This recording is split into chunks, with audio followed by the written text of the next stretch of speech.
Hello બાળકો, અમે આશા કરીએ કે તમને અમારી છેલ્લી સ્ટોરી ગમી. આ સન્ડે અમે તમારા માટે હજી એક સ્ટોરી લાવ્યા છે. આ સ્ટોરી છે કોરોનાની, જેની બધા વાતો કરે છે. અદ્દુ એક નાના ઘરમાં રહેતો હતો. 7 વર્ષનો અદ્દુ એના મમ્મી, પપ્પા, દાદા, દાદી અને એની મોટી બહેન અન્ની સાથે રહેતો. અદ્દુને એની મોટી બહેન અન્ની બહુ ગમતી. અન્ની 15 વર્ષની હતી. અદ્દુને લાગતું કે અન્નીને બહુ જ્ઞાન છે, બધું ખબર છે. બીજા બાળકો જેમ અદ્દુને પણ છેલ્લા થોડા મહિનાઓથી થોડી મુશ્કેલી લાગતી હતી. પૂછો કેમ? એ અજીબ બીમારી કોવિડના લીધે. બધા જ આની વાત કરે છે અને બધા જ ચિંતિત છે. ટીવી અને બધા સમાચાર કોવિડની જ વાતો કરે છે.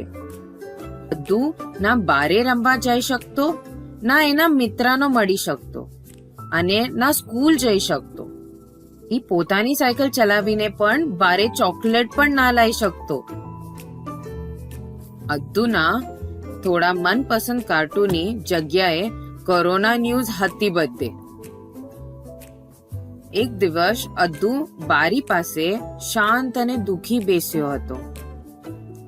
એની બેન અન્ની આવી અને એ અદ્દુને પૂછ્યું, શું થયું અદ્દુ? તું દુખી કેમ લાગે છે? અદ્દુ બોલ્યો, બધું બંધ છે, કોઈ બારે નથી રમતું, રસ્તા પર કોઈ વ્યક્તિ નથી દેખાતું. જે દેખાય એ લોકો એ અજીબ માસ્ક પહેરેલા છે. અન્ની બોલી, ઓ, મને ખબર છે કે બધું થોડું મુશ્કેલ ચાલુ છે તારા અને બીજા બાળકો માટે. અદ્દુ બોલ્યો, મને આ કોવિડ નથી સમજતું. શું છે આ અને કોરોના કેવી રીતે ફેલાય? અન્ની એ અદ્દુને સમજાવ્યું, દરેક વ્યક્તિ અલગ તરીકાથી બીમાર પડી શકે.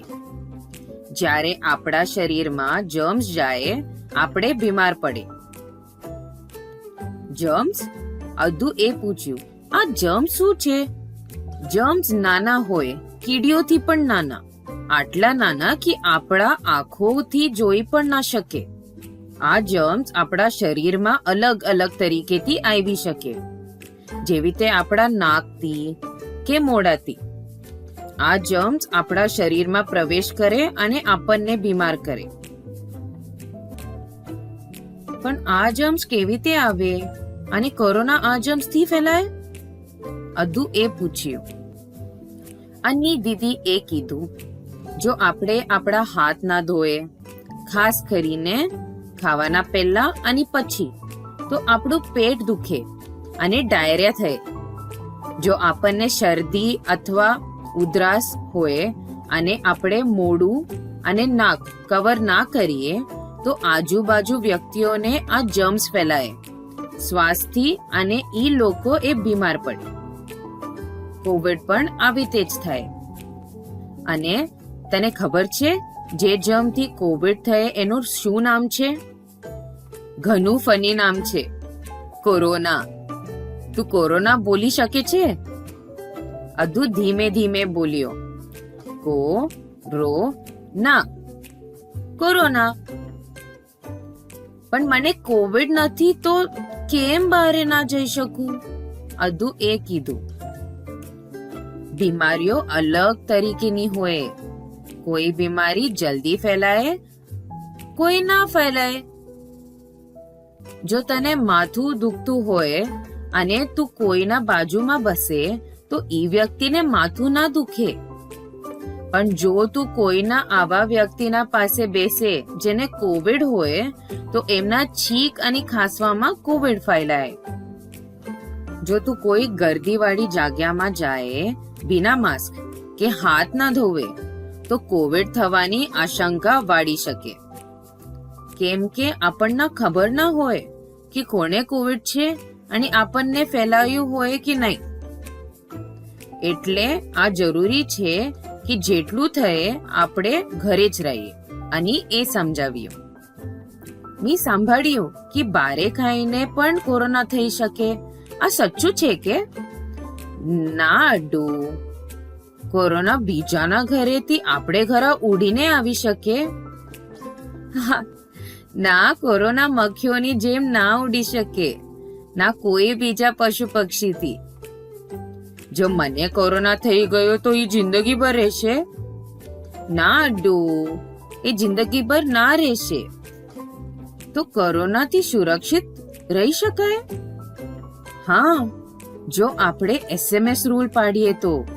તને ખબર છે SMS રૂલ શું છે? ના દીદી, શું છે SMS રૂલ? મને તો SMS ખાલી મોબાઈલ મેસેજનું ખબર છે.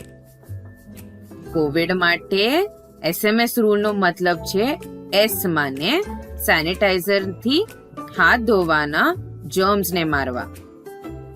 M માને માસ્ક પહેરવાનું જ્યારે બારે જાઓ.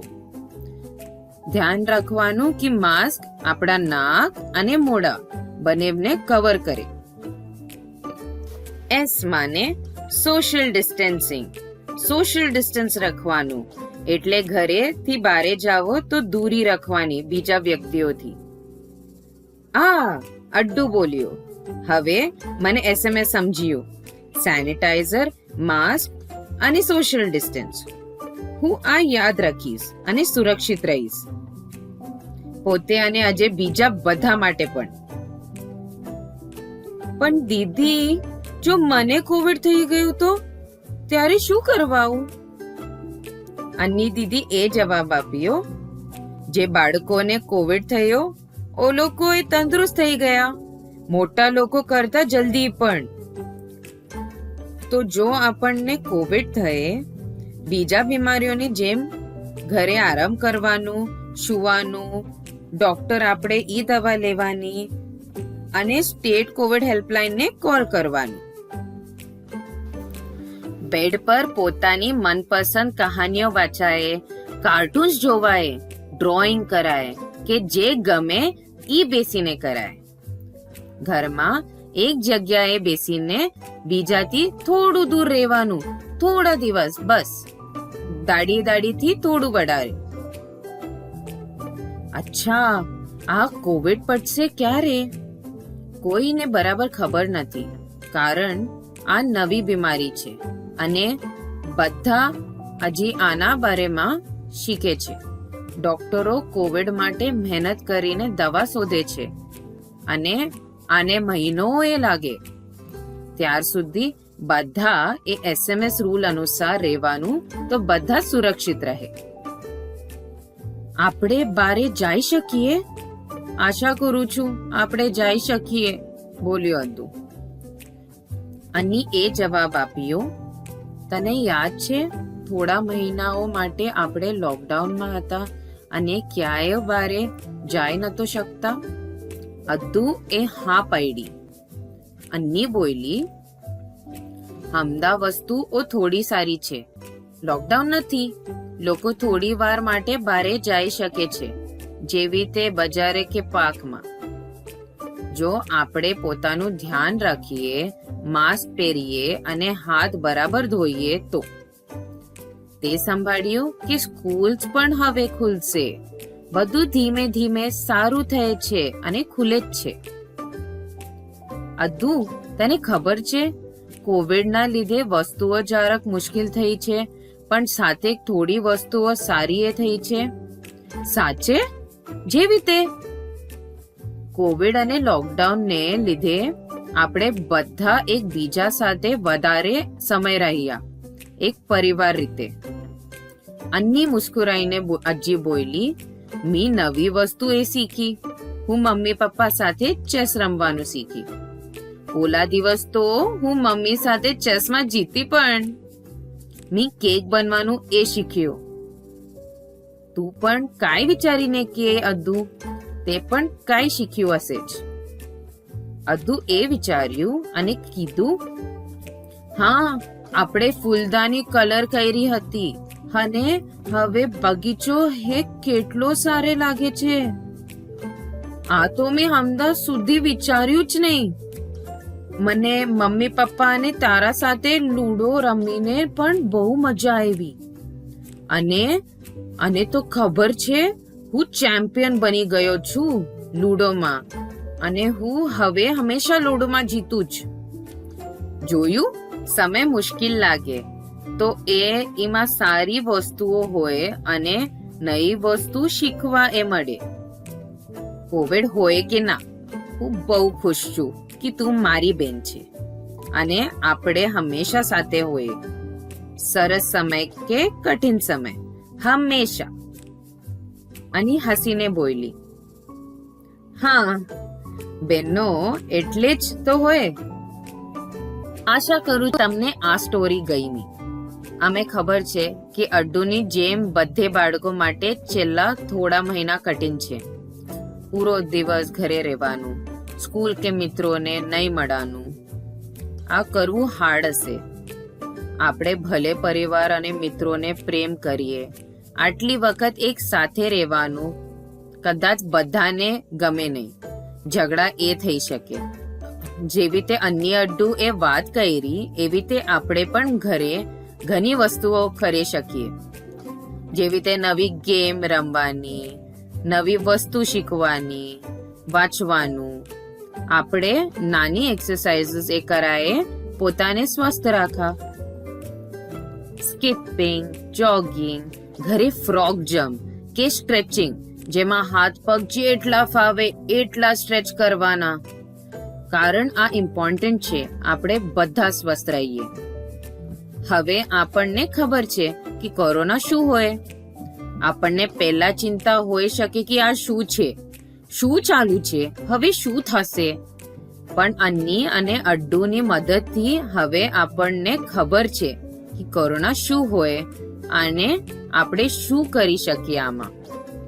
અને મિત્રોને પણ આના બારેમાં કહી શકીએ તો એમને પણ ચિંતા ન થાય. યાદ રાખજો, અન્ની અને અડ્ડુને કીધું હતું SMS ફોલો કરવા, એટલા સેનિટાઈઝર, માસ્ક અને સોશિયલ ડિસ્ટન્સિંગ. આશા કરું છે કે તમને આ વાર્તા ગમી. અમારા કોમેન્ટ સેક્શનમાં જરૂર કહેજો કે તમને આ વાર્તા કેવી લાગી. અમને તમારા વિચારો વાંચવા માટે ઘણું ગમશે.